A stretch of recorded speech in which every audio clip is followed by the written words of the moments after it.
الحمد لله وكفى وسلام على عباده الذين اصطفى أما بعد أعوذ بالله من الشيطان الرجيم بسم الله الرحمن الرحيم يوم لا ينفع مال ولا بنون إلا من أتى الله بقلب سليم سبحان ربك رب العزة عما يصفون وسلام على المرسلين والحمد لله رب العالمين اللهم صل على سيدنا محمد وعلى آل سيدنا محمد وبارك وسلم۔ ہر انسان کی زندگی کے 3 دن بہت اہم ہوتے ہیں۔ پہلا دن جب بچہ دنیا میں پیدا ہوتا ہے، اس دن شیطان بچے کو مس کرتا ہے، اس لیے بچہ روتا ہے۔ اللہ کرے کہ کوئی نیک بندہ پاس ہو جو ایک کان میں اذان دے، دوسرے میں اقامت کہے اور تحنیک بھی کرے، اس کی برکت زندگی بھر رہتی ہے۔ اور دوسرا اہم دن وہ ہوتا ہے جب انسان اس دنیا سے فوت ہو کے اگلے جہان جاتا ہے۔ اللہ کرے کہ اس وقت بھی کوئی اللہ والا پاس ہو جو ہمیں کلمے کی تلقین کرے تاکہ ہم ایمان کی سلامتی کے ساتھ اس دنیا سے چلے جائیں۔ اور تیسرا اہم دن وہ ہوگا جب ساری مخلوق اللہ کے سامنے کھڑی ہوگی، یوم یقوم الناس لرب العالمین۔ اللہ فرماتے ہیں کہ سارے انسان اپنے رب کے سامنے کھڑے ہوں گے حساب کتاب کے لیے۔ اب اس آیت مبارکہ میں جس دن کا تذکرہ کیا گیا نا، وہ قیامت کے دن کا ہے۔ اللہ فرماتے ہیں اس دن نہ مال کام آئے گا، نہ بیٹے کام آئیں گے، سمرا ہوا دل بندے کو کام آئے گا۔ مال اور بیٹوں کا تذکرہ کیوں کیا؟ کہ دنیا میں بندے کو دھوکہ لگ جاتا ہے کہ میرے سارے کام مال سے ہو جاتے ہیں۔ ہم دنیا میں سنتے ہیں، لوگ کہتے ہیں جی جس فائل کو روپے کا پہیہ لگا دو وہ چلنی شروع ہو جاتی ہے۔ مان لیا کچھ کام مال سے ہو جاتے ہیں، سارے کام نہیں ہوتے۔ آپ خود غور کریں، ہم مال سے اینک تو خرید سکتے ہیں، بینائی تو نہیں خرید سکتے۔ اچھے کپڑے تو خرید سکتے ہیں، خوبصورتی کو تو نہیں خرید سکتے۔ دوائی کو تو خرید سکتے ہیں، اچھی صحت کو تو نہیں خرید سکتے۔ ہم مال سے کتاب کو تو خرید سکتے ہیں، علم کو تو نہیں خرید سکتے۔ ہم مال سے کسی کی چاپلوسی کو تو خرید سکتے ہیں، کسی کے دل کی محبت کو تو نہیں خرید سکتے۔ تو مال سے تو دنیا میں بھی ہر کام نہیں ہوتا، اور آخرت میں تو مال بالکل کام نہیں آئے گا۔ اور پھر کئی مرتبہ انسان کو اپنے بیٹوں پہ بڑا بھروسہ ہوتا ہے۔ جس کے 5-7 بیٹے ہو نا، کوئی بڑا آفیسر ہے، کوئی فوج میں ہے، کوئی سیاستدان ہے، کوئی تاجر ہے، کوئی فلاں ہے، تو وہ باپ سمجھتا ہے کہ بس کوئی بھی مسئلہ ہوا میں بیٹے کو کہہ دوں گا، میرا مسئلہ حل ہو جائے گا۔ تو اللہ نے فرمایا کہ قیامت کے دن بیٹے بھی کام نہیں آئیں گے۔ تو سوال پیدا ہوتا ہے کہ یا اللہ پھر کیا کام آئے گا؟ اللہ فرماتے ہیں الا من اتى اللہ بقلب سلیم۔ جو بندہ میرے پاس سنورا ہوا دل لایا، وہ دل اسے کام آئے گا۔ اس کا مطلب یہ کہ اللہ تعالیٰ دلوں کے بیوپاری ہیں، بندے سے دل چاہتے ہیں۔ حدیث پاک میں آتا ہے ان اللہ لا ينظر الى صورکم، بے شک اللہ تعالیٰ نہیں دیکھتے تمہاری شکلوں صورتوں کو، ولا الى اموالکم، اور اللہ نہیں دیکھتے تمہارے مال پیسے کو، ولکن ينظر الى قلوبکم واعمالکم، اللہ دیکھتے ہے تمہارے دلوں کو اور تمہارے اعمال کو۔ اب دیکھیں کہ جو چہرہ لوگ دیکھتے ہیں، صبح اٹھ کے ہم سب سے پہلے اسی کو دھوتے ہیں، صاف کرتے ہیں۔ اور اگر کوئی کہے کہ جی چہرہ دھوئے بغیر باہر چلے جاؤ، ہم کہیں بھئی میلے منہ سے کیسے جائیں لوگوں کے سامنے، برا لگتا ہے۔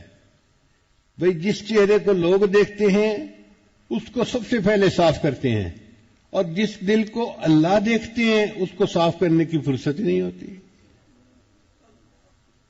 چنانچہ آپ ایک عورت کو دیکھیں گے، وہ کم از کم 1 سے 2 گھنٹے روزانہ اپنے گھر میں صفائی میں لگاتی ہے۔ کبھی جھاڑو دے رہی ہے، کبھی ویکیوم کلینر کر رہی ہے، کبھی ڈسٹنگ کر رہی ہے، کبھی فرنیچر صاف، کبھی شیشے صاف، ہر چیز کو چمکا دیتی ہے۔ کوئی بندہ اس سے پوچھے اللہ کی بندی تو نے 2 گھنٹے اتنی مشقت کیوں اٹھائی؟ وہ جواب دے گی جی کہ اگر میرا گھر گندا ہوگا نا تو میرا خامن مجھ سے ناراض ہو جائے گا۔ اگر گھر گندا ہو تو خامن ناراض ہو جاتا ہے۔ یہ انسان کا دل بھی اللہ کا گھر ہے، جب دل گندا ہوتا ہے تو اللہ تعالیٰ بندے سے ناراض ہو جاتے ہیں۔ اس لیے اللہ تعالیٰ چاہتے ہیں میرے بندے تو میرے گھر کو صاف کر دے۔ حضرت موسیٰ علیہ السلام نے ایک مرتبہ پوچھا یا اللہ آپ رہتے کہاں ہیں؟ تو اللہ تعالیٰ نے فرمایا میں اپنے بندے کے دل میں رہتا ہوں۔ تو دل میں تو آتا ہے سمجھ میں نہیں آتا، میں جان گیا بس تیری پہچان یہی ہے۔ تو یہ قلب عبداللہ جو ہے یہ عرش اللہ ہے، اللہ کا عرش ہے۔ آپ دیکھیں ہم کعبہ کو جو بیت اللہ کہتے ہیں تو کیا مطلب کہ اللہ تعالیٰ وہاں رہتے ہیں؟ نہیں، اللہ تعالیٰ کی تجلیات ذاتیہ وہاں پر وارد ہوتی ہیں، اس لیے اس کو بیت اللہ کہتے ہیں۔ جب بندہ اپنے دل کو سنوار لیتا ہے تو اللہ تعالیٰ کی وہی تجلیات بندے کے دل پر وارد ہوتی ہیں، یہ بندے کا دل اللہ کا گھر کہلاتا ہے۔ طالب علم کے ذہن میں سوال پیدا ہوتا ہے کہ جب دل اللہ کا گھر ہے تو اللہ تعالیٰ خود کیوں نہیں صاف کر لیتے؟ علماء نے جواب دیا کہ جب گھر کسی کو استعمال کے لیے دیا جائے، کرائے پر دیا جائے، تو مالک اس کو کہتا ہے میرا گھر صاف رکھنا، اگر گندا رکھو گے تو میں آپ کو گھر سے نکال دوں گا۔ تو گھر کو صاف رکھنا کرایہ دار کی ذمہ داری ہوتی ہے جو استعمال کر رہا ہوتا ہے۔ یہ دل اللہ نے دنیا میں ہمارے اختیار میں دیا ہے اور ہماری ڈیوٹی لگا دی، میرے بندو دل میرا گھر ہے، تم بھی اسے صاف رکھنا، تم اسے گناہوں سے میلا نہ کرنا۔ نبی علیہ السلام نے ارشاد فرمایا جب بندہ کوئی گناہ کرتا ہے تو اس کے دل پر ایک سیاہ دھبا لگ جاتا ہے، اگر توبہ کر لے تو وہ دھل جاتا ہے، اور اگر دوسرا گناہ کرے تو ایک دوسرا دھبا لگ جاتا ہے، اور گناہوں پہ گناہ کرتا رہے تو ایسا وقت آتا ہے کہ بندے کا دل بالکل سیاہ ہو جاتا ہے۔ اب اس دل کی سیاہی کو ختم کرنا یہ ہماری ذمہ داری ہے۔ یہ سیاہی کیسے ختم ہوگی؟ یہ اللہ کے ذکر سے ختم ہوگی۔ جیسے گھر میں جھاڑو دیتی ہیں نا عورتیں تو گندگی ختم، یہ لا الہ الا اللہ کا ذکر بھی ایک روحانی جھاڑو کی مانند ہے۔ جب بندہ بیٹھ کر یہ ذکر کرتا ہے اللہ تعالیٰ دل کی گندگی کو صاف کر دیتے ہیں۔ آپ دیکھیے ایک آدمی دودھ لینے کے لیے جائے اور اس کے ہاتھ میں برتن ہو جو میلا ہے، گندا ہے، تو دودھ دینے والا کہے گا بھائی میں اس میں دودھ نہیں ڈالتا، میرے پاس صاف برتن لے کے آؤ۔ اگر دودھ دینے والا گندے برتن میں دودھ ڈالنا پسند نہیں کرتا تو اللہ تعالیٰ بھی بندے کے گندے دل میں اپنے نور کو ڈالنا پسند نہیں فرماتے۔ اللہ بھی کہتے ہیں میرے بندے دل کو صاف کر کے لاؤ، میں تمہارے دل کو اپنے نور سے بھر دوں گا۔ شریعت کا مسئلہ ہے اگر کسی گھر میں کسی انسان کی یا جاندار کی تصویر ہو تو وہاں رحمت کا فرشتہ نہیں آتا، حدیث پاک میں آیا ہے۔ اب سوچئے اگر کسی جاندار کی تصویر کسی گھر میں ہے، رحمت کا فرشتہ وہاں نہیں آتا، جس بندے کے دل میں کسی جاندار کی تصویر سجی ہوگی اللہ اس دل میں کیسے آئیں گے؟ اس لیے اللہ تعالیٰ چاہتے ہیں میرے بندے یہ جو مورتیاں تو نے سجائی ہوئی ہیں نا سب کو نکال دو۔ یہ دل کئی مرتبہ بت خانہ بن جاتا ہے، صنم خانہ بن جاتا ہے، فلاں کی محبت بھی دل میں، فلاں کی محبت بھی دل میں، یہ سب بت توڑنے پڑیں گے تب اللہ کی محبت دل میں آئے گی۔ تو ہمیں اپنے دل پر محنت کرنی پڑے گی۔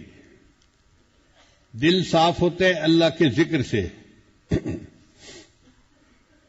ذکر سے ذات کی محبت پیدا ہوتی ہے۔ جو بندہ اللہ کا ذکر کثرت کے ساتھ کرتا ہے اس کے دل میں اللہ کی محبت خود بخود پیدا ہو جاتی ہے۔ آپ غور کریں کہ اگر بیٹھے ہوئے یہاں میں تذکرہ کر دوں کہ ہم نے فلاں موقع پہ ونیلا آئس کریم کھائی اور اتنا مزیدار تھی اور اتنا اچھی تھی اور اتنا ہم نے اس کو انجوائے کیا. آدھے سے زیادہ لوگ ہوں گے جن کے دل میں فوراً طلب پیدا ہوگی کہ ہم بھی ونیلا آئس کریم کھائیں گے. تو ذکر سے ذات کی محبت پیدا ہوئی نا دل میں. ہم نے دیکھا ہے کہ انسان جیسے کاروباری لوگوں کے پاس بیٹھتا ہے نا ویسا ہی کاروبار شروع کر دیتا ہے. کیوں؟ اس کاروبار کے تذکرے سن کے دل میں اس کی چاہت پیدا ہوتی ہے اور وہی کاروبار شروع کر دیتا ہے. اس لیے ذکر کی کثرت سے انسان کے دل میں اللہ کی محبت پیدا ہوتی ہے اور انسان کا دل غیر سے صاف ہو جاتا ہے. قرآن مجید میں اللہ تعالیٰ ارشاد فرماتے ہیں ان اللہ اشتری من المؤمنین انفسهم واموالهم بان لهم الجنہ. بے شک اللہ نے مومنوں سے ان کے جان اور مال کو جنت کے بدلے خرید لیا ہے. مفسرین نے لکھا کہ اللہ تعالیٰ نے یہ نہیں فرمایا کہ میں نے جان اور مال کے بدلے جنت کو بیچ دیا ہے. اس لیے کہ انسان کسی چیز کو بیچتا ہے تو اس کی دو وجوہات ہوتی ہے. یا تو ضرورت ہوتی ہے اور جی پیمنٹ کرنی ہے چلو پلاٹ بیچ دیتے ہیں, گاڑی بیچ دیتے ہیں, قرض لینے والا تنگ کر رہا ہے مکان بیچ دیتے ہیں. تو انسان ضرورت کے وقت اپنی چیز کو بیچ دیتا ہے. یا پھر زیادہ فائدے کی توقع ہوتی ہے اس کی وجہ سے چیز کو بیچتا ہے. پلاٹ خریدا تھا 20 لاکھ کا, اب اس کی قیمت لگ گئی 2 کروڑ روپیہ. اور جی بہتر ہے پلاٹ کو جو ہے نا بیچ کے ہم اس کی جگہ کوئی مکان خرید لیتے ہیں. اللہ تعالیٰ کی شان میں یہ دونوں چیزیں ممکن نہیں. نہ اس کو کوئی احتیاج ہے کہ وہ جنت کو بیچے, نہ اس کو زیادہ فائدے کی توقع ہے کہ اللہ کے خزانے میں زیادتی ہو جائے گی کہ وہ اپنی جنت کو بیچے. اس لیے اللہ تعالیٰ نے بیچنے کا لفظ ہی نہیں استعمال کیا. اللہ نے فرمایا کہ اللہ نے جنت کے بدلے مومن کے مال اور جان کو خرید لیا ہے.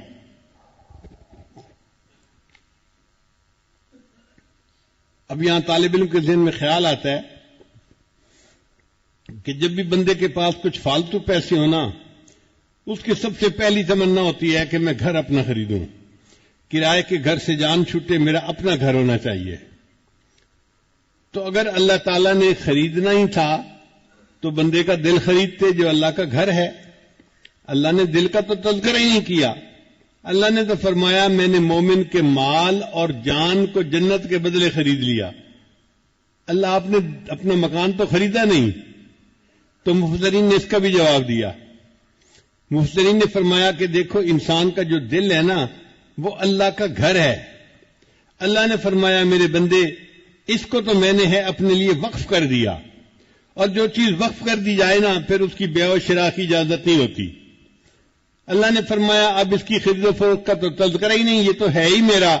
اس کے بعد تیرے پاس مال اور جان بچی تھی, میں نے جنت کے بدلے میں تیرے مال اور جان کو بھی خرید لیا ہے.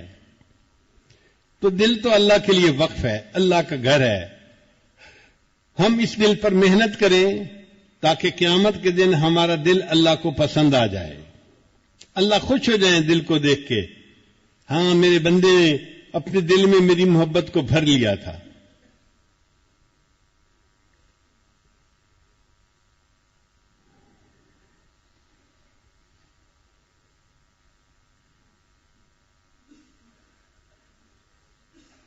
بعض مفسرین نے لکھا ہے کہ ابرہا چلا تھا ہاتھیوں کے لشکر کو لے کر بیت اللہ پر قبضہ کرنے کے لیے. تو اللہ تعالیٰ نے چھوٹے چھوٹے پرندوں کو حکم دیا تھا کہ ہاتھیوں کے اس لشکر کو کھائے ہوئے بھوسے کی طرح ختم کر دو. تو ان پرندوں نے اپنی چونچ سے چھوٹی چھوٹی کنکریاں پھینکی تھیں اور پورا لشکر جو تھا وہ کھائے ہوئے بھوسے کی طرح بن گیا تھا. ہاتھی بھی مر گئے, بندے بھی مر گئے. تو اللہ تعالیٰ چاہتے ہیں میرے بندے یہ تیرا گھر بھی میرا بیت اللہ ہے, میرا گھر ہے. اور یہ شیطان جو ہے نا یہ بدبخت ابرہا ہے, یہ اس گھر پر قبضہ کرنا چاہتا ہے. تو میرے بندے تو ایک ننھی سی چڑیا سے تو گیا گزرا نہ بن, تو بھی اس کے اوپر جو ہے کنکریاں پھینک اور اس کو تو تباہ کر دے. اللہ ہمارے پاس کون سی کنکریاں جو ہم پھینکیں؟ اللہ فرماتے ہیں جب تم لا الہ الا اللہ کی ضرب لگاؤ گے تو اس ابرہا کو ایسے تکلیف پہنچے گی جیسے کنکری پڑتی ہے، اور اللہ تعالیٰ اس کو تمہارے دل سے دفع دور فرما دیں گے. بہت سارے اس امت میں ایسے لوگ گزرے جنہوں نے اپنے دل پر محنت کی اور اللہ نے ان کے دل کو نور سے بھر دیا. ہمارے حضرت رحمت اللہ علیہ کے ایک خلیفہ تھے، حضرت مولانا یوسف واڈی والے. حضرت مولانا اسماعیل واڈی والے، جزاک اللہ. یہ واقعہ انہوں نے خود مجھے سنایا. حضرت کے گھر کی بیٹھک میں میں ان کے پاس بیٹھا تھا. وہ حضرت مدنی رحمت اللہ علیہ کے شاگرد تھے. کہنے لگے میں آپ کو اپنی زندگی کا واقعہ سناؤں؟ میں نے کہا جی حضرت سنائیں. کہنے لگے کہ میرے کئی بیٹے بیٹیاں تھیں، یعنی کوئی 7-8 بچے تھے، اور سارے حافظ، عالم، قاری، مفتی، سارے. حضرت ہمارے گھر آتے، میرے بچوں کی نیکی کو دیکھتے تو خوش ہوتے اور فرماتے این خانہ ہم آفتاب است، یہ گھر تو ہر ایک بندہ اس کا سورج کی مانند ہے. لیکن میرا ایک بچہ ایسا بھی تھا کہ جو فرانسیسی زبان سیکھنے کے لیے فرانس چلا گیا اور وہ ذہنی طور پہ دہریہ بن گیا. یہ نہیں کہ بے نمازی تھا یا بد اخلاق تھا، وہ سرے سے کہتا تھا کہ یہ مخلوق، یہ دنیا خود بخود پیدا ہوئی ہے. وہ لا آف نیچرل سلیکشن اور سروائیول آف دی فٹیسٹ، اس کے نظریے کا قائل بن گیا. کہتا تھا میں تو دین کو ہی نہیں مانتا، تو میں کیا کروں. اب عجیب کنٹراسٹ، 5-6 بچے اتنے نیک، اتنے متقی، اتنے پرہیزگار، اور ایک بچہ ایسا. چنانچہ حضرت جب مڈغاسکر اس وقت تھے، جب مڈغاسکر ان کے گھر جاتے تو ان کا وہ بچہ 1 مہینے کے لیے گھر سے ہی چلا جاتا تھا کہ جب تک حضرت صاحب آئیں گے، یہاں رہیں گے، میں گھر ہی نہیں آتا، میں ان کی چہرہ ہی نہ دیکھوں، نہ ان سے ملوں، نہ مجھے کچھ لینا دینا ہے، گھر سے ہی چلا جاتا. تو حضرت کو پتہ ہی نہیں تھا کہ میرا کوئی بیٹا بھی ایسا ہے کہ نہیں. فرماتے ہیں ایک دن میری بیوی نے مجھے کہا کہ دیکھیں اگر جسم کے سطح والے حصے پر بھی کوئی پھوڑا نکلا ہوا ہو نا تو طبیب کو دکھانا پڑتا ہے علاج کی نیت سے. میں نے کہا ٹھیک ہے. تو کہنے لگی دیکھیں ہمارے 6 بچے اتنے نیک ہیں اور ایک بچہ ہمارا دین سے یکسر دور ہے، خدا کو ہی نہیں مانتا، اور ہم نے تو حضرت کو کبھی بتایا ہی نہیں. تو آپ ایسا کرو، حضرت کو جا کر بتائیں کہ ہمارا ایک بیٹا ایسا بھی ہے. ہو سکتا ہے حضرت کے ہاتھ اٹھ جائیں اور ہمارے بیٹے کو ہدایت مل جائے. ماں بالآخر ماں ہوتی ہے، غم کھاتی ہے. وہ کہتے ہیں کہ میرے اندر جرأت نہیں ہوتی تھی کہ حضرت کا میرے خاندان کے بارے میں اتنا اچھا امیج بنا ہوا ہے، اب میں حضرت کو کیسے بتاؤں کہ میرا ایک بیٹا ایسا بھی ہے. ایک دن بیوی نے جب بہت زیادہ زور دیا تو میں نے جا کر حضرت کی خدمت میں عرض کر دیا کہ حضرت میرا ایک بیٹا ایسا بھی ہے، آپ نے اس کو کبھی دیکھا بھی نہیں، وہ آپ کے سامنے ہی نہیں آتا، 1 مہینے کے لیے گھر سے چلا جاتا ہے، اور آپ کو چونکہ بتانا ضروری تھا کہ آپ کی دعائیں مل جائیں، اس لیے میں نے تذکرہ کر دیا ہے. حضرت مرشد عالم رحمۃ اللہ نے فرمایا کہ اپنے اس بیٹے کو کہو کہ میرے ساتھ مل کر توبہ کے کلمات پڑھ لے. وہ کہنے لگے میں نے اپنی بیوی کو کہا کہ بیٹے کو کہو کہ حضرت صاحب کے ساتھ مل کے کلمات پڑھ لو. ماں نے بچے کو بلایا کہ بیٹے ہمارے حضرت کے ساتھ مل کے توبہ کے کلمات پڑھ لو. وہ کہنے لگا میں تو نہ دین کو مانتا ہوں، نہ خدا کو، نہ کسی اور کو، تو مجھے پڑھنے سے کیا فائدہ ہوگا. ماں نے کہا بیٹا فائدہ ہوگا یا نہیں ہوگا یہ تو ہے بعد کی بات، آخر میں ماں تو ہوں نا تمہاری، اور میں کہہ رہی ہوں کہ ایک کام کر لو تو تمہیں رکاوٹ کیا ہے. اس نے کہا امی آپ نے تو میرا جینا حرام کر دیا، اتنا تنگ کر دیا ہے، چلو میں آپ کے کہنے پہ ان کے ساتھ کلمات تو پڑھ لوں گا، میں نے کرنا کچھ نہیں ہے. یعنی پھر یہ نہ کہنا کہ مراقبہ کر، نمازیں پڑھ، فلاں کر فلاں کر. کہتے ہیں جب میں نے حضرت کو بتایا کہ جی بیٹے نے ماں کو کہا ہے کہ امی آپ کے کہنے پہ میں یہ کر تو لوں گا لیکن میں نے کرنا کچھ نہیں ہے، تو حضرت نے فرمایا بھئی میں نے تو کچھ نہیں کہا کرنے کے لیے، میں نے تو صرف اتنا کہا ہے کہ میرے ساتھ مل کر توبہ کے کلمات پڑھ لے. وہ بچہ راضی ہو گیا. چنانچہ ماں نے اسے حضرت کے پاس بھیجا اور حضرت نے اس کو توبہ کے یہی بیت کے جو کلمات ہیں یہ پڑھا دیے.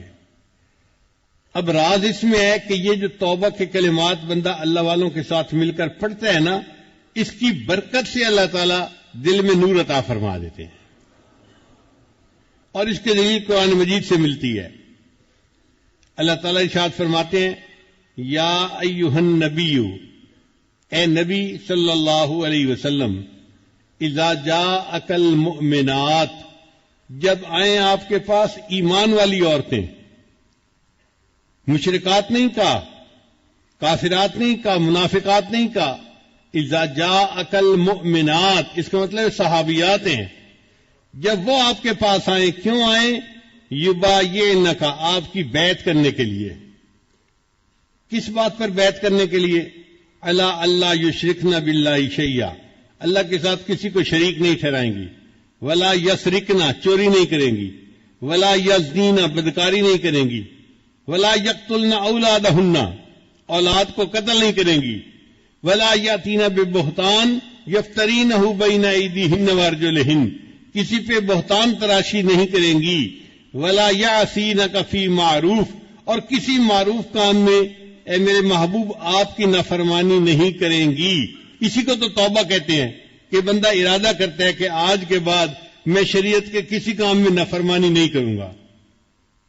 اللہ فرماتے ہیں اگر ان کا یہ ارادہ ہے فبایعہن، آپ انہیں بیعت کر لیجئے. واستغفر لہن اللہ، اور ان عورتوں کی توبہ کی قبولیت کے لیے آپ استغفار کیجئے. راز دیکھیے جو بیعت کی برکت ہے نا وہ یہاں سے ثابت ہو رہی ہے کہ وہ عورتیں تو استغفار کرتی ہیں، توبہ کرتی ہیں ٹوٹ جاتی ہے، پھر کرتی ہیں پھر ٹوٹ جاتی ہے.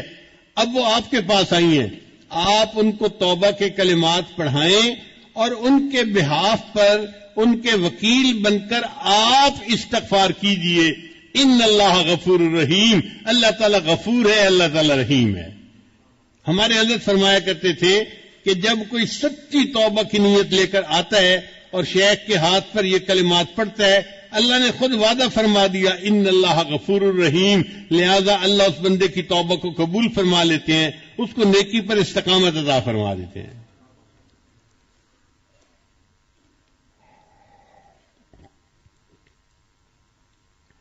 اور ایک اور بھی نقطہ سمجھ لیجئے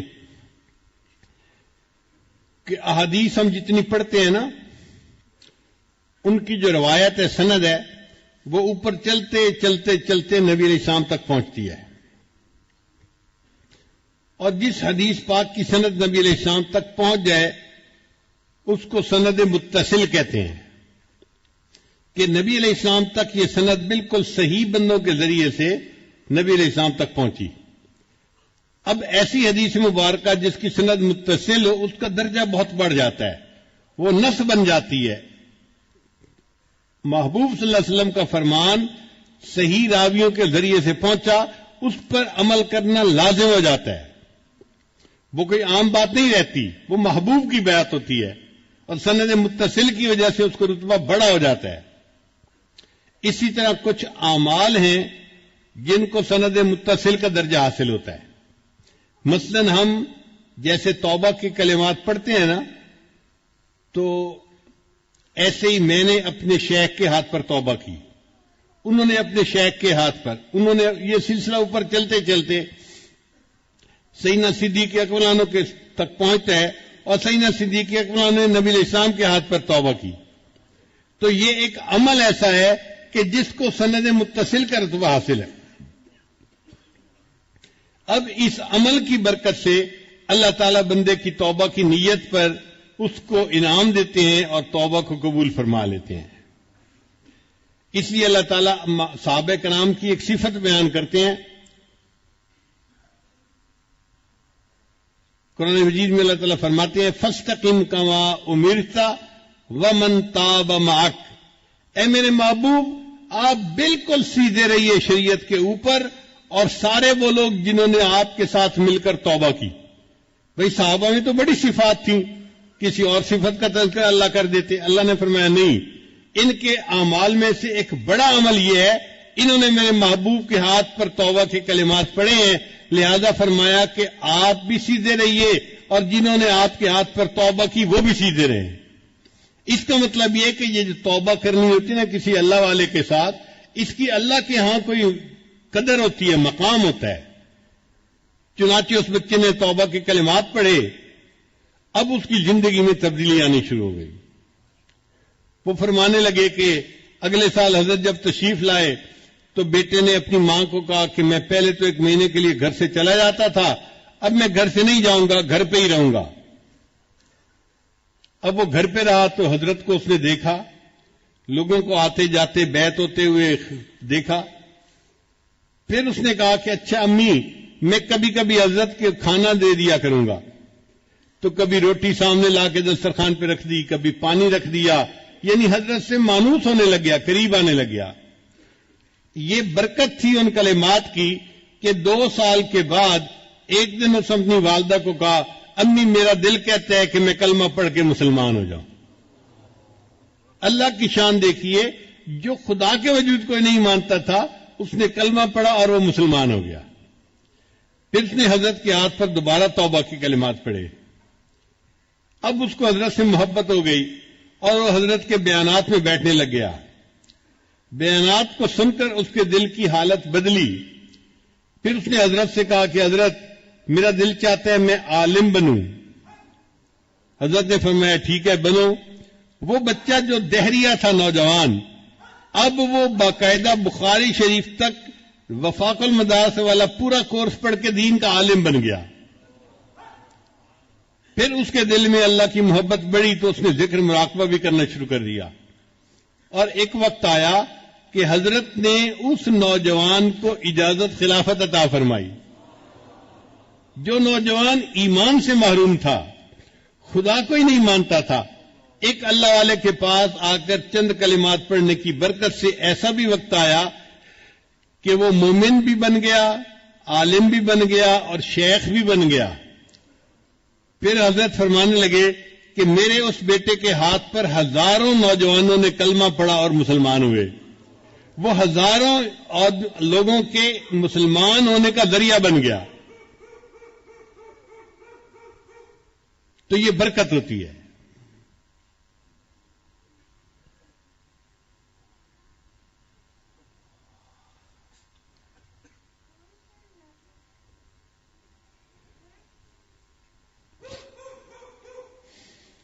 اب رہ گئی بات کہ ہم اللہ کا ذکر کیسے کریں، تو وہی ہمیں از خود کرنے کی ضرورت نہیں ہے.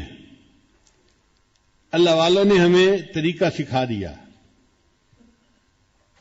ہمارے نقشبندیہ سلسلہ میں مراقبہ سکھاتے ہیں کہ انسان اپنی آنکھوں کو بند کر لے، سر کو جھکا لے، دنیا اب جو کوئی دنیا میں ہے اس سے ہٹ کٹ کے اللہ کی یاد میں ڈوب جائے اور یہ سمجھے کہ میرا دل اللہ اللہ اللہ بول رہا ہے اور میں سن رہا ہوں. زبان سے نہیں پڑھنا ہوتا، زبان تالو سے لگی ہوئی ہو. اب اس طرح روزانہ 15-20 منٹ بیٹھنے سے دل میں اللہ کی محبت بڑھنی شروع ہو جاتی ہے. اور ایک وقت آتا ہے کہ انسان کا دل اللہ اللہ کہتا ہے اور بندے کو اس کا ادراک ہوتا ہے. اس کو ذکر قلبی کہتے ہیں. اور یہ ذکر قلبی جب نصیب ہو جاتا ہے تو پھر بندے کی زندگی کا بیٹھنا اٹھنا بدل جاتا ہے، آنکھ کا دیکھنا بدل جاتا ہے، زبان کا بولنا بدل جاتا ہے، دل دماغ کی سوچ بدل جاتی ہے. سچی بات کہوں کہ انسان خود ہی بدل جاتا ہے. اس لیے اللہ رب العزت کا یہ کرم ہے کہ اللہ نے ہمیں اپنے نام کی خاطر آج اکٹھے ہونے کی توفیق عطا فرمائی.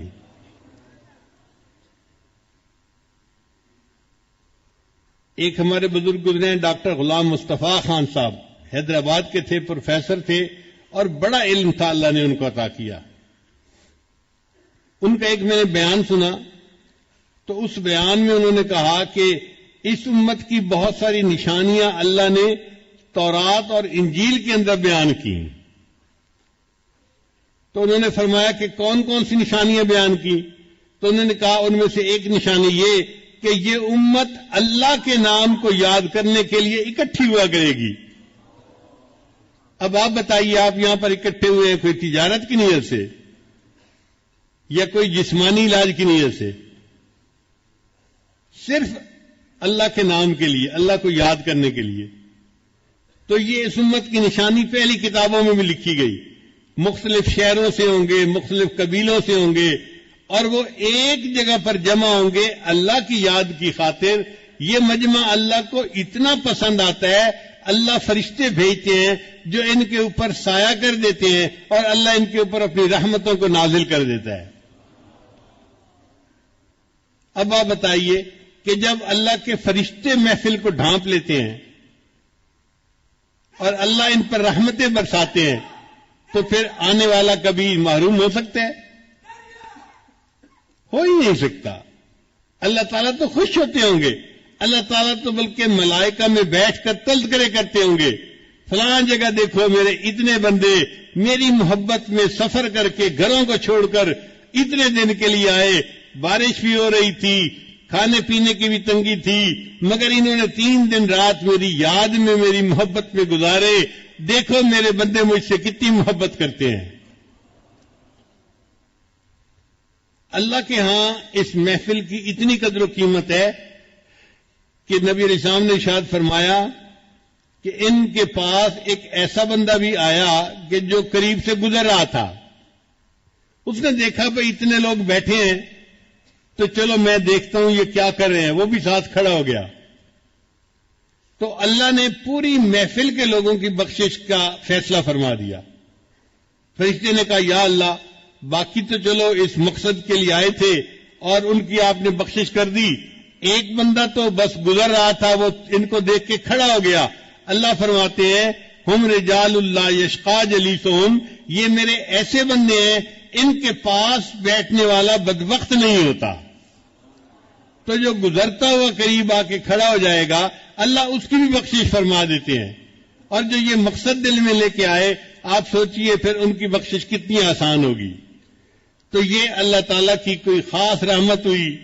مجھے لگتا ہے کوئی والدین کی دعا لگی، استاد کی دعا لگی، یا کسی کے ہاتھ کا کوئی دیا ہوا کام آیا کہ اللہ نے ہم پر ترس کھا لیا اور اللہ نے آج ہمیں یہاں اکٹھا فرما دیا.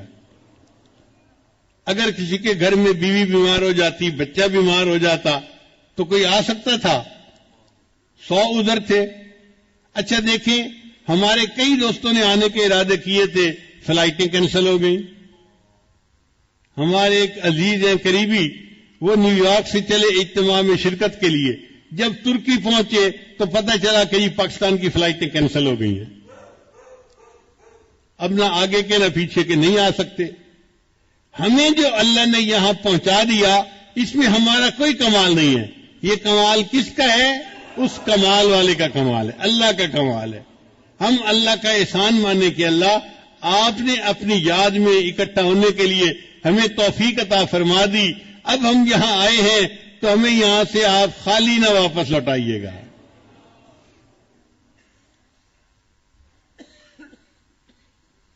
ہمارے دل کا سنورنا بہت آسان ہے. اگر اس کے اوپر اللہ کی رحمت کی نظر پڑ جائے، تیری ایک نگاہ کی بات ہے، میری زندگی کا سوال ہے. ایک رحمت کی نظر اللہ کی پڑ جاتی ہے، بندے کا دل سنور جاتا ہے.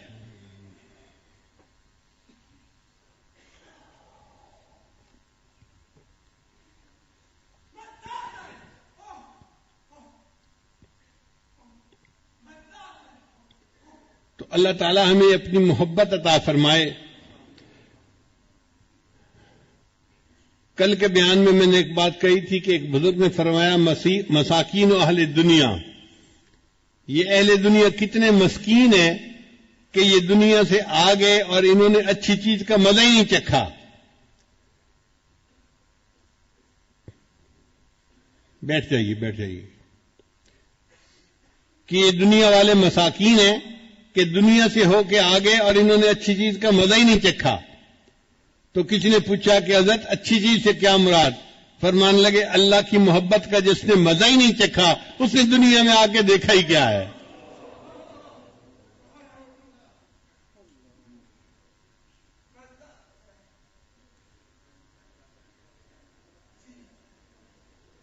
فارسی کا شعر ہے بمکہ بینی از توحید نورے بیسرب از حبیب اللہ ظہورے گریند و شہر ایمارا ندی دے چیدی دی گردری دنیا رسیدے. میں مکہ میں توحید کا نور دیکھتا ہوں اور نبی علیہ السلام کے نور کا ظہور میں مدینہ میں دیکھتا ہوں. اے دوست اگر تو نے اپنی زندگی میں مکہ اور مدینہ کو نہیں دیکھا تو بتا دنیا میں آ کے تو نے بھلا دیکھا ہی کیا ہے؟ تو بالکل اسی طرح کی بات ہے. اگر اس دنیا میں آ کے ہم نے اللہ کی محبت کا مزہ نہیں چکھا تو ہم نے پھر دنیا میں دیکھا ہی کیا ہے؟ یہی تو وہ نعمت ہے جس کے لیے اللہ نے ہمیں دنیا میں بھیجا تھا. میرے بندو جاؤ اور وہاں جا کے ایسے اعمال کرو کہ تمہارا سینہ میری محبت سے بھر جائے.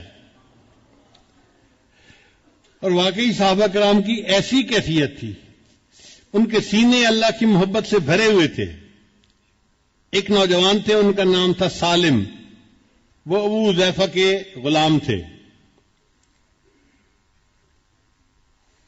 ان کے دل میں اللہ کی اتنی محبت تھی کہ حدیث پاک میں آتا ہے نبی علیہ السلام نے ان کو دیکھا اور فرمایا سالم کا سینہ گلے تک اللہ کی محبت سے بھرا ہوا ہے. سالم کا سینہ گلے تک اللہ کی محبت سے بھرا ہوا ہے. کیا خوش نصیب تھے وہ.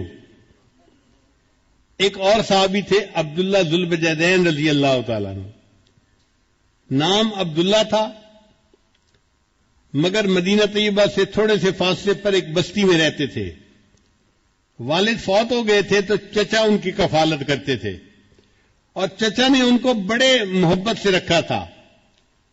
کھانا بھی اچھا دیتا تھا اور بہترین لباس دیتا. عبداللہ شکل کا بھی بہت خوبصورت تھا.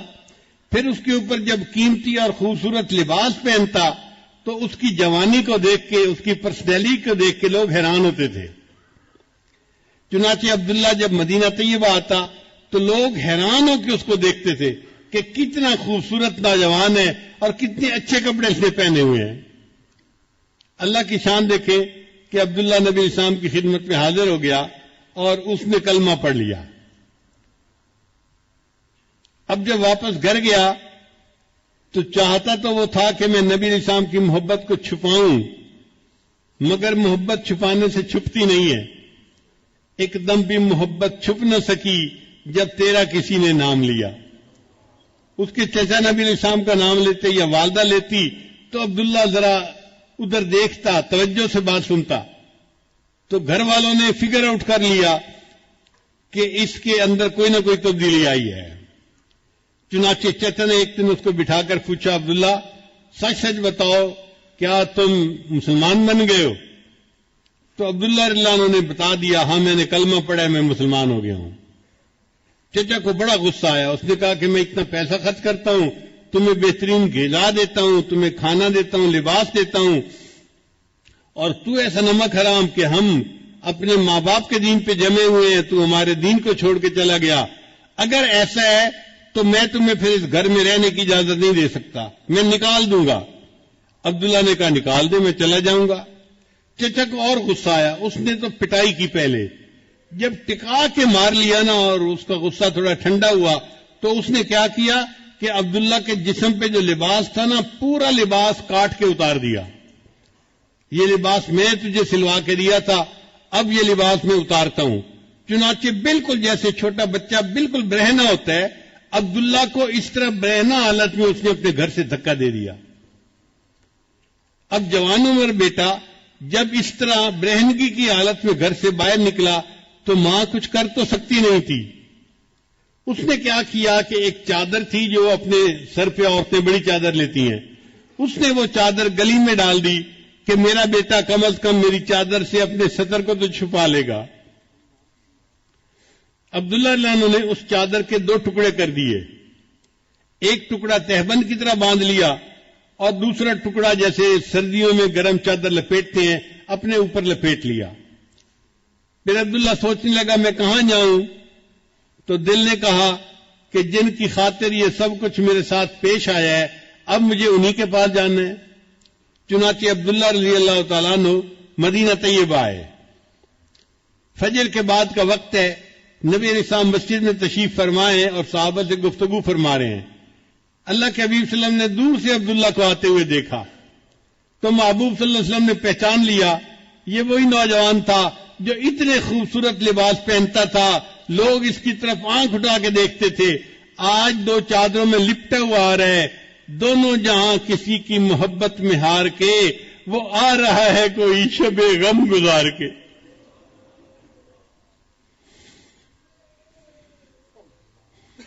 جب عبداللہ عنہ آئے تو نبی علیہ السلام نے پوچھا عبداللہ کیا معاملہ پیش آیا؟ انہوں نے بتایا کہ مجھے اتنی پٹائی ہوئی، اپنے زخم کو نشان دکھائے اور میرے تو کپڑے بھی اتار لیے گئے اور یہ والدہ کی چادر ہے جس میں کہ میں اپنے جسم لپیٹ کے آپ کے پاس حاضر ہو گیا ہوں۔ تو نبی علیہ السلام نے فرمایا اچھا عبداللہ یہ جو اصحاب صفہ ہیں نا مسجد میں جو مہاجرین ہیں جو دین سیکھنے والے ہیں تم بھی ان کے ساتھ وقت گزارو۔ چنانچہ عبداللہ رضی اللہ عنہ نے اصحاب صفہ کے ساتھ بیٹھنا اٹھنا شروع کر دیا۔ اب چونکہ بڑی قربانی دے کے آئے تھے نا تو ان کے اندر اللہ کی محبت کا جذبہ تھا۔ حدیث میں آتا ہے یہ کبھی کبھی مسجد نبی کے گیٹ پہ نا زور سے اللہ اللہ اللہ یہ الفاظ کہتے تھے۔ حضرت عمر رضی اللہ عنہ کی طبیعت میں نظم و نسق بہت زیادہ تھا۔ ایک دفعہ انہوں نے ایسا کرتے ہوئے دیکھا تو انہوں نے ڈانٹ پھرائی عبداللہ تمیز سے کام لو، کیا ایسی باتیں کر رہے ہو، چلاؤ مت، آواز نیچی رکھو۔ نبی علیہ السلام کو پتہ چلا تو نبی علیہ السلام نے حضرت عمر رضی اللہ عنہ کو بلایا، فرمایا عمر عبداللہ کو کچھ نہ کہنا، یہ جو کرتے ہے اللہ کی محبت میں ڈوب کے کرتا ہے۔ تھوڑے عرصے کے بعد نبی علیہ الصلوۃ والسلام کو ایک غزوہ کے لیے نکلنے کی ضرورت پیش آئی تو حضرت عبداللہ ذوالوجہین رضی اللہ عنہ بھی ساتھ تھے۔ کچھ سفر طے ہو گیا، ایک جگہ پر قیام ہوا، وہ جگہ بڑی سرسبز تھی اور موسم میں ذرا خنکی تھی، ٹھنڈ تھی۔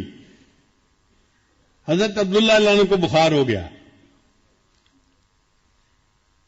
اللہ کے حبیب صلی اللہ علیہ وسلم کو جب پتہ چلا کہ عبداللہ رضی اللہ عنہ کو بخار ہو گیا ہے تو نبی علیہ السلام نے ارادہ کیا کہ میں ان کی تباہ پرسی کے لیے جاتا ہوں۔ چنانچہ ابو بکر عمر عثمان یہ سب ساتھ ہیں اور نبی علیہ السلام عبداللہ عنہ کی تیمارداری کے لیے آئے۔ اچھا بخار تیز تھا اور عبداللہ رضی اللہ عنہ بس لیٹے ہوئے تھے آنکھیں بند کر کے۔ نبی علیہ السلام نے جب انہیں دیکھا تو میرے آقا کو یاد آ گیا یہ نوجوان کتنی نعمتوں کی زندگی گزار رہا تھا، اس نے اللہ کی خاطر اس جو ہے وہ تکلیف کو برداشت کیا۔ تو محبوب صلی اللہ علیہ وسلم اس کے قریب آ کر بیٹھے اور اس کے سر کے نیچے سے سرہانے کو ہٹا دیا اور اس کا سر اپنی گود مبارک میں رکھ لیا۔ یہ عبداللہ عنہ وہ صحابی ہے جن کو اس حال میں موت آئی کہ ان کی نگاہیں نبی علیہ السلام کے چہرے انور پر جمی ہوئی تھیں اور ان کا سر نبی علیہ السلام کی گود مبارک میں تھا۔ انہوں نے آخری سانس لیا اور ان کی روح پرواز کر گئی۔ آقا تیری معراج کہ تو لوح و قلم تک پہنچا، تیری معراج کہ تو لوح و قلم تک پہنچا اور میری معراج کہ میں تیرے قدم تک پہنچا۔ یہ عبداللہ عنہ وہ صحابی تھے کہ جن کو نبی علیہ السلام کی مبارک گود کے اندر موت آئی۔ نبی علیہ السلام نے فرمایا کہ عبداللہ کو نہلا دو اور تیار کر دو۔ پھر نبی علیہ السلام کی جو اپنی چادر مبارک تھی نا نبی علیہ السلام نے وہ چادر دی اور صحابی سے فرمایا کہ عبداللہ کو کسی اور کپڑے میں کفن نہیں دینا، میری چادر کا کفن دینا ہے۔ اللہ کی قدردانی دیکھیے، جس جسم کو اللہ کے لیے ننگا کیا گیا آج اللہ اس بدن کو محبوب کی چادر سے ڈھانپ رہے ہیں۔ ان کو محبوب صلی اللہ علیہ وسلم کی چادر کا کفن مل رہا ہے۔ نبی علیہ السلام نے نماز جنازہ پڑھائی، پھر عبداللہ اللہ عنہ کو لے کر گئے قبرستان میں دفن کرنے کے لیے۔ شریعت کا حکم ہے کہ میت کا جو سب سے قریبی بندہ ہونا وہ قبر میں اترے میت کو زمین پہ رکھنے کے لیے۔ اب عبداللہ کا تو کوئی رشتہ دار تھا ہی نہیں وہاں، تو نبی علیہ السلام نے فرمایا کہ عبداللہ کو قبر میں اتاروں گا۔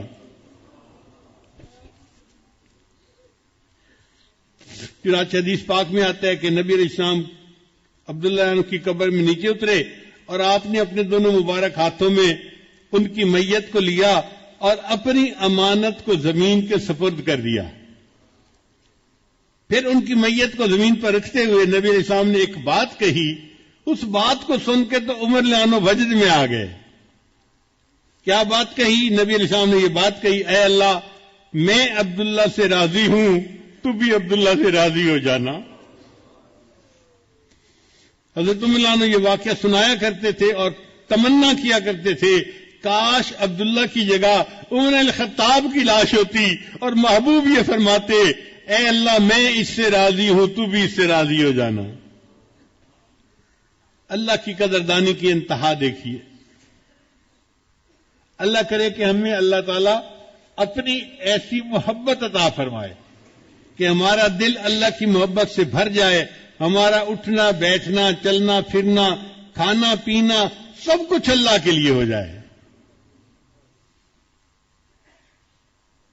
اور یہ کوئی مشکل کام نہیں ہے، ان خانقاہوں میں یہی عشق کی پڑیا ملتی ہے۔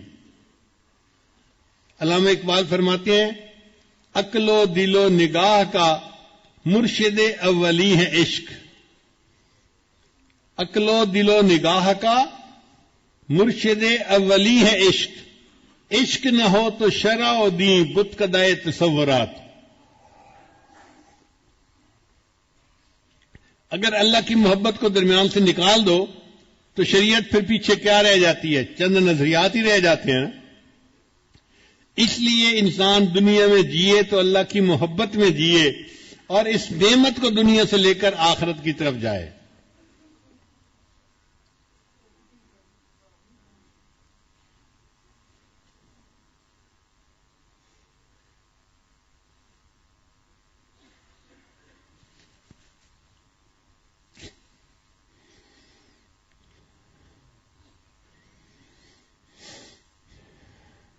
امام غزالی رحمۃ اللہ اپنی کتاب میں لکھتے ہیں، قیامت کے دن ایک فرشتہ اعلان کرے گا جس کو ساری مخلوق سنیں گی کہ اللہ سے محبت کرنے والے لوگ عرش کے قریب ہو جائیں۔ جیسے لوگ ممبر کے قریب ہو جاتے ہیں نا، تو اللہ سے محبت کرنے والے اربوں کھربوں لوگ ہوں گے، وہ اللہ کے عرش کے قریب ہو جائیں گے۔ تو فرشتے ہم سے پوچھیں گے، آپ کیسے دعویٰ کرتے ہیں کہ آپ اللہ سے محبت کرنے والے؟ وہ کہیں گے ہم نے تو پوری زندگی اللہ کی محبت میں ہی گزاری، ہم ذکر بھی کرتے تھے، تسبیحات بھی پڑھتے تھے، تہجد بھی پڑھتے تھے، 5 وقت نماز باجماعت پڑھتے تھے، تکبیر اولیٰ کا خیال رکھتے تھے، اور ہم نے تو سروزہ بھی لگایا تھا، چیلا بھی لگایا تھا، 4 مہینے بھی لگائے تھے، اور دین کی خاطر ہم نے مال بھی خرچ کیا، جان بھی اپنی لگائی، سب کچھ اللہ کے لیے لگایا، اور ہم تو راتوں کو بھی جاگتے تھے کہ قیامت کے دن ہمیں اللہ کا دیدار ہوگا۔ آج آپ نے کہا ہے کہ اللہ سے محبت کرنے والے کہاں ہیں؟ تو بھئی ہم آ گئے ہیں، ہم اللہ سے محبت کرنے والے ہیں۔ فرشتہ اللہ کی بارگاہ میں عرض کرے گا، یا اللہ یہ لوگ کہتے ہیں کہ ہم اللہ سے محبت کرنے والے ہیں۔ اللہ تعالیٰ تصدیق فرمائیں گے، میرے فرشتے یہ بالکل ٹھیک کہتے ہیں، یہ میری یاد میں زندگی گزارتے تھے، رات کے آخری پہر میں یہ مصلے پہ بیٹھے رہتے تھے، دعائیں مانگتے تھے اور میری یاد میں زندگی گزارتے تھے۔ یہ تو موت کو اس لیے پسند کرتے تھے کہ مرنے کے بعد اللہ سے ملاقات ہوگی۔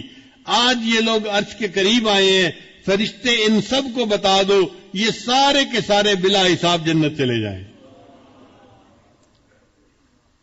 تو محبت کرنے والوں سے اللہ تعالیٰ حساب نہیں لیں گے بندے کا۔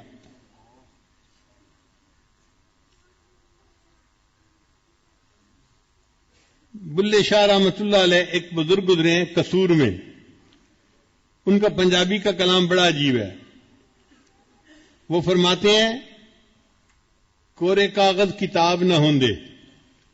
اگر صاف کاغذ ہوں اور میں ان کی جلد بنا دوں کتاب کی شکل میں تو اس کو کتاب تو کوئی نہیں نہ کہے گا, اس پر تو کچھ لکھا ہوا نہیں ہے.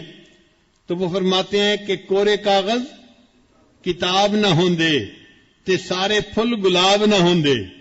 اور ہر پھول گلاب کا پھول نہیں ہوتا, کوئی گلاب کا پھول ہوتا ہے ورنہ باقی دوسرے پھول ہوتے ہیں. کورے کاغذ کتاب نہ ہوندے تے سارے پھول گلاب نہ ہوندے تے جیکر یاری لائیے بلیا تے یارہ نال حساب نہ ہوندے. اور بلے شاہ اگر کسی سے یاری لگائے تو پھر یار سے حساب لینا بڑا مشکل کام ہوتا ہے, دل ہی نہیں چاہتا حساب لینے کو. تو اللہ تعالیٰ سے جو محبت کرے گا اللہ تعالیٰ قیامت کے دن اس کے حساب نہیں لیں گے, فرمائیں گے میرے بندے تو مجھ سے محبت کرتا تھا, اس کا یہ انعام ہے, بلا حساب جنت میں داخل ہو جا.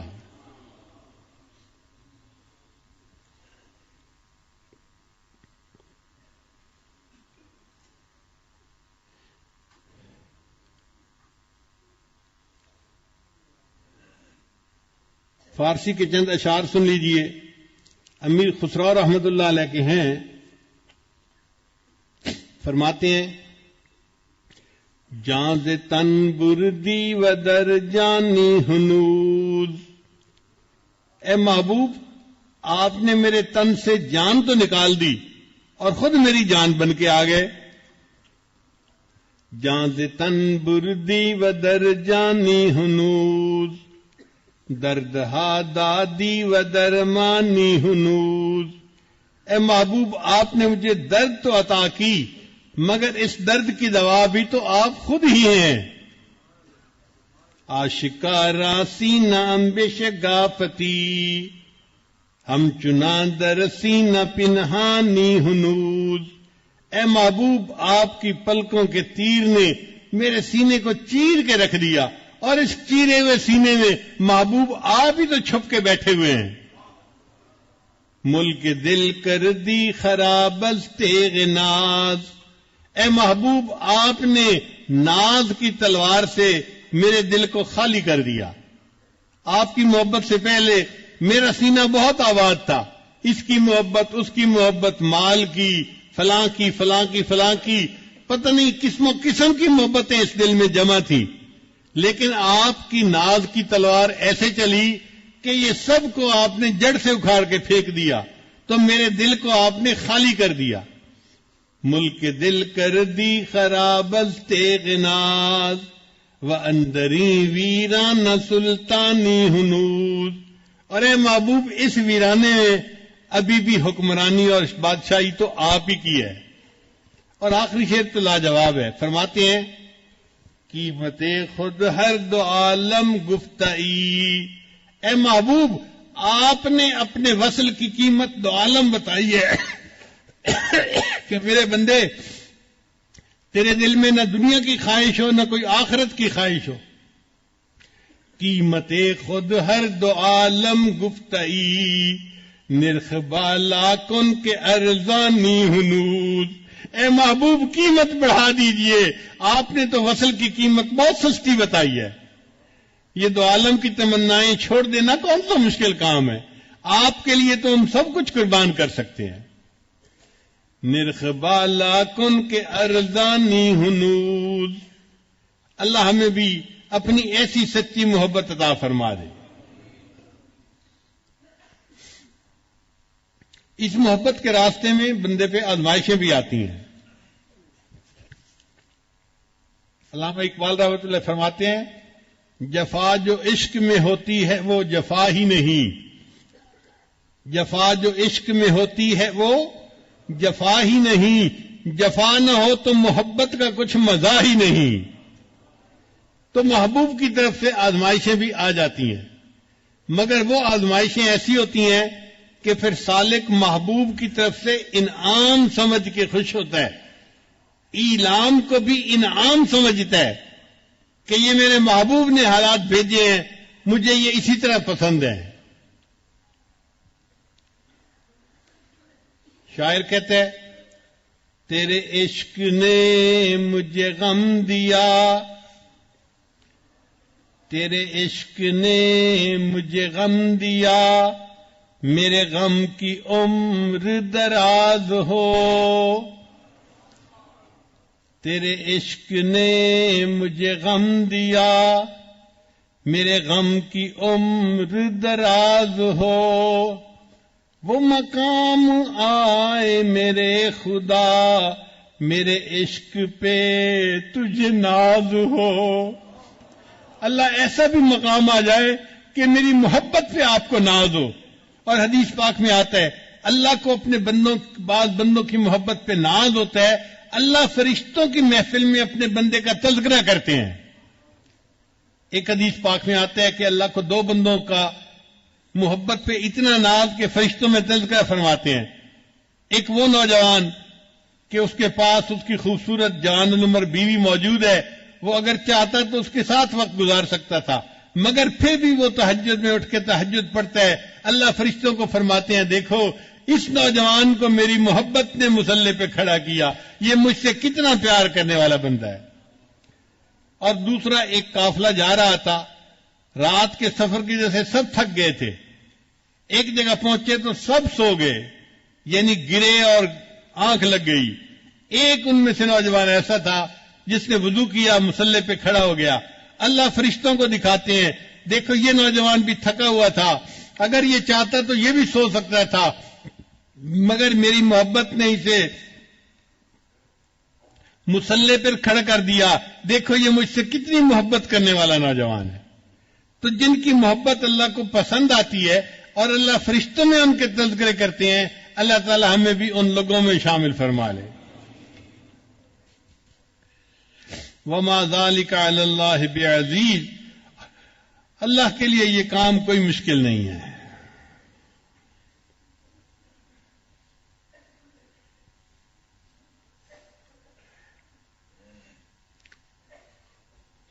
اب عربی کے بھی کچھ اشعار سن لیجئے۔